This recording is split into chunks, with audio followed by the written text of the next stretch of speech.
Federal de Unidos Podemos en Común Podem en Marea tiene la palabra el señor Garzón Espinosa.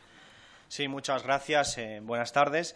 Nuestro grupo va a votar favorablemente a la petición de comparecencia del ministro, siempre y cuando también tengamos una reflexión general sobre el proceso y el procedimiento de este tipo de comparecencias, porque como hemos escuchado todos los presentes, todos los portavoces que se han manifestado anteriormente a nosotros han vuelto a decir y a denunciar que el ministro no contesta.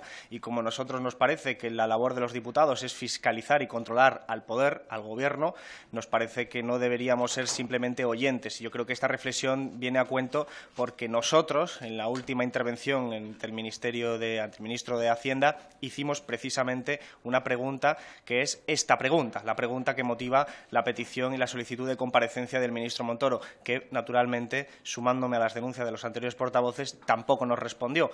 No obstante, esperemos que, por la vía de una petición de comparecencia de estas características, pueda afrontarse este debate. Este debate que nosotros queremos justificar por qué ha de realizarse.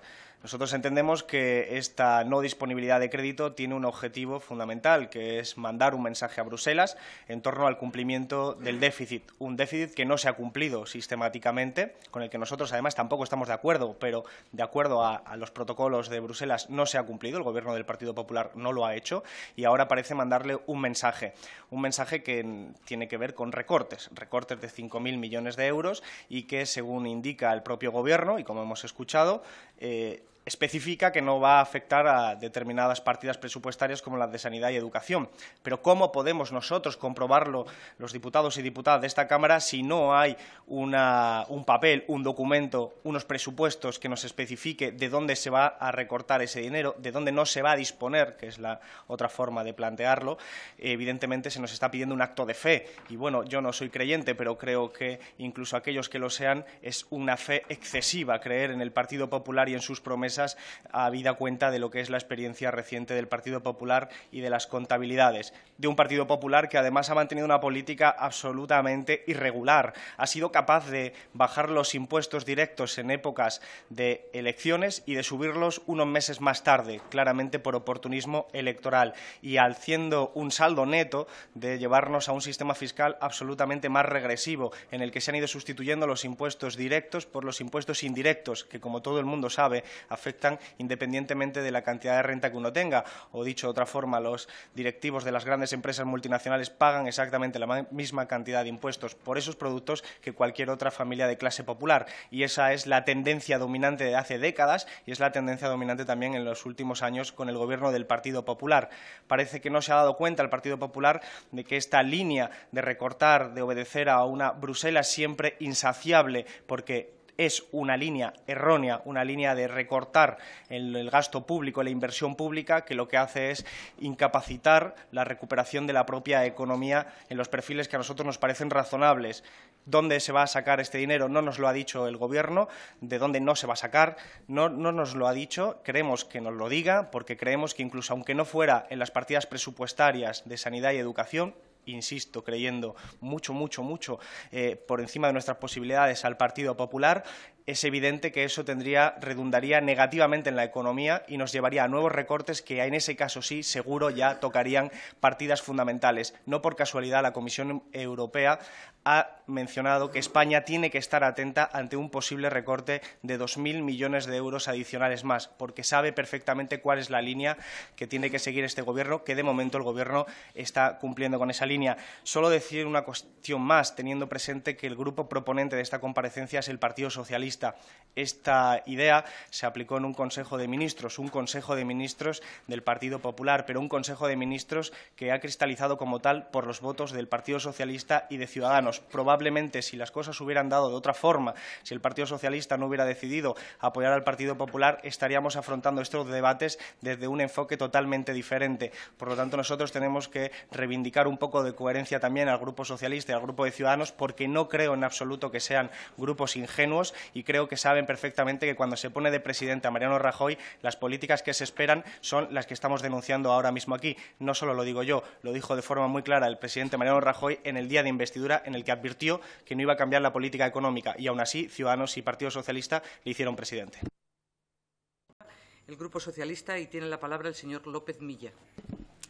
Muy bien, muchas gracias, señora presidenta. Señorías, como es bien conocido, el pasado 30 de diciembre el Consejo de Ministros aprobó un acuerdo en el que se formalizó la distribución por departamentos ministeriales del presupuesto prorrogado del Estado para 2017 y se declaró la no disponibilidad de créditos por importe de 5.493 millones sobre ese presupuesto prorrogado y adoptaron medidas de control de la ejecución del gasto durante el presente ejercicio.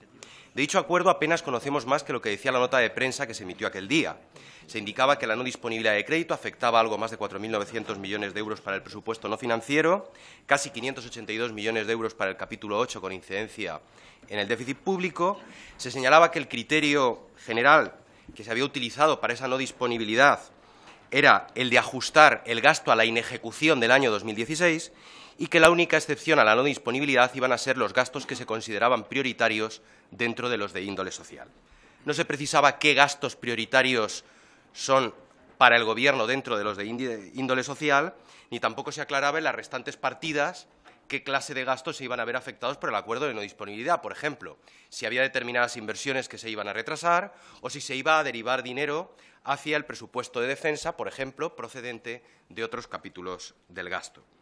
Es importante, señorías, tener en la cabeza que el presupuesto que se ha prorrogado tiene su origen en el de 2016. Efectivamente, aquel presupuesto que, como denunció el Grupo Socialista, en la 10ª legislatura no fue más que el preludio de la banda sonora de la campaña electoral del Partido Popular para las elecciones generales de diciembre de 2015. Ese presupuesto, que contenía, como sabemos, unas previsiones de ingresos muy exageradas, con el fin de esconder el impacto que iba a tener sobre las cuentas públicas la mal llamada reforma tributaria que el Partido Popular hizo en 2014 para acabar la legislatura favoreciendo a rentas altas y grandes empresas. Es verdad que las posteriores rectificaciones del Gobierno, materializadas a través de los 2 reales decretos que convalidamos el año pasado, han acabado dándonos la razón, aunque por el camino hemos tenido que afrontar la posibilidad de una sanción de la Comisión Europea, fruto, en buena medida, de ese regalo fiscal y de su impacto sobre el incumplimiento del déficit de 2015. Además, ese incumplimiento del déficit de 2015 tiene mucho que ver con los ajustes que habrá que hacer ahora en 2017. Es verdad que en el Grupo Socialista nos felicitamos de que esos ajustes, por primera vez en años, se vayan a producir fundamentalmente por el lado de los ingresos y que se vayan a hacer especialmente desandando el camino que recorrió el Gobierno en la 10ª legislatura con aquella reforma fiscal que rebajó notablemente los impuestos que pagan las grandes corporaciones en España, aunque también huelga decir que si no se hubiera producido aquella rebaja fiscal no habría que revertir el camino ahora y el punto de partida en el que nos encontramos sería bastante diferente. Pero muy importante señalar también, señorías, que ese presupuesto de 2016 se vio afectado en su ejecución por 2 elementos sustanciales, que son el acuerdo de no disponibilidad de 2.000 millones de euros que se aprobó a finales de abril y también el cierre anticipado del presupuesto a finales de julio. Por tanto, hablar de esto no es hablar del pasado, porque el presupuesto que se está prorrogando es el de 2016. Lo que se está ejecutando es una prórroga de ese presupuesto. Y cuando el Consejo de Ministros adopta un acuerdo en el que dice que va a distribuir por departamentos ministeriales el presupuesto prorrogado, que va a declarar la no disponibilidad de créditos y que va a adoptar medidas de control de ejecución del gasto, lo que está haciendo en realidad es una enorme modificación de aquel presupuesto fallido. Y fíjense, el criterio para hacer esa enorme modificación, lo dice el propio Gobierno, es la inejecución de las diferentes partidas del presupuesto de 2016. Una inejecución que algo tendrá que ver, digo yo, con esas medidas que adoptó el Gobierno en 2016, estando en funciones, ¿verdad? El acuerdo de no disponibilidad de abril, el cierre anticipado del presupuesto en julio de 2016. Seguramente tendrán algo que ver con la falta de ejecución de diferentes partidas de ese presupuesto, que va a ser el criterio que utiliza ahora el Gobierno en el acuerdo de no disponibilidad, ¿no? Y todo esto se hace sin ofrecer a la Cámara una explicación detallada que a juicio de mi grupo se debería haber ofrecido. Ni se hizo entonces, estando en funciones, porque aquellas decisiones se tomó un Gobierno en funciones y el Gobierno entendía que no tenía que someterse al control de la Cámara, ni se hace ahora. Ni se hace ahora, ni compareciendo, ni remitiendo documentos. Ni siquiera abordó este tema el ministro la semana pasada en su comparecencia en la Comisión de Hacienda. Podría haberse referido a ello.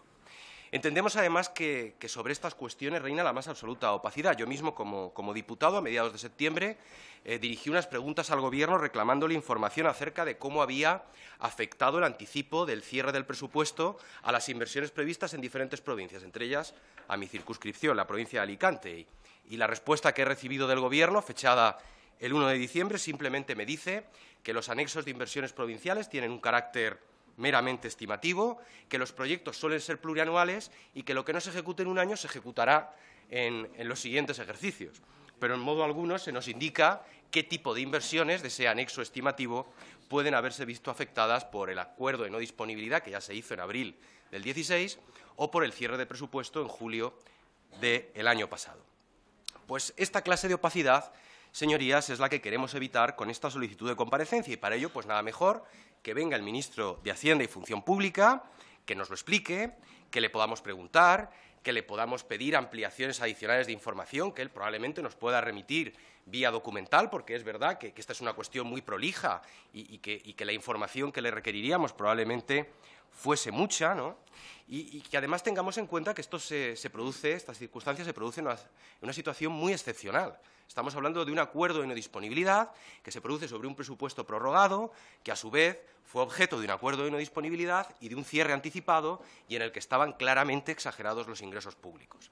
Estas son las circunstancias, entendemos, muy excepcionales del acuerdo de no disponibilidad del 30 de mayo y, por tanto, hacemos esta solicitud en términos absolutamente constructivos para demandar información e incluso pues lamentamos que el Gobierno no haya sido el que voluntariamente haya pedido venir aquí a comparecer, a ofrecer esta información.